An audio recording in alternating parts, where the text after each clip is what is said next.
Mitch, Radio Edit Automotive. I'm going to take you through the process of getting up and going with a SIM card in your new AuCar unit. So this is going to be a universal process, whether it is the Silverado that we're going to be doing it now or any other AuCar unit. One thing that I do want you to keep in mind is the only carrier that works all of the time so far has been T-Mobile with this unit.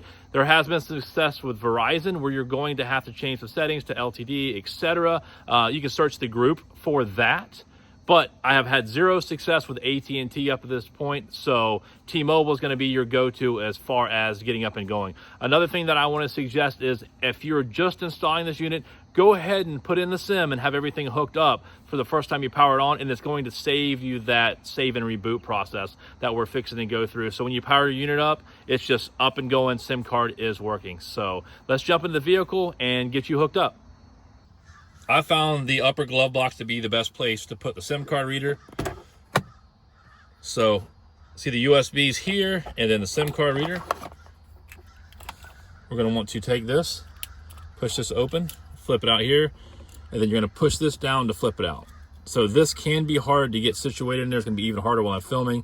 You see a little dog ear there, so you're going to want to take that and push it down so that way it fits in that dog ear.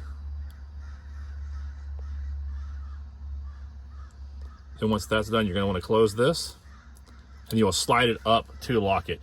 It's going to take some finagling to get this situated the way you need it to be at times, especially if you do like I did. I over tore my card and I actually ended up with a smaller card, so I'm using that outside, which is not connected, to get it to work. So just like that, close it back up.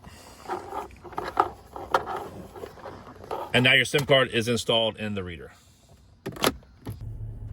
So just getting the SIM installed into the SIM card reader is not going to make this automatically pick up the signal and work. You're going to actually have to go into your system and you're going to have to go save and reboot. So you're going to have to go to settings and then save and reboot. Then you'll hit OK. It's going to shut down, restart, and then it should pick up your SIM card at that point in time.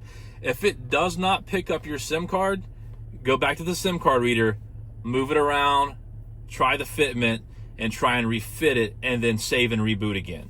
Now, this is going to work with T-Mobile without a problem. I have not had an issue with T-Mobile yet that it hasn't been just a little situation where you had to reshuffle the card, for instance, and get it connected the way it needs to be.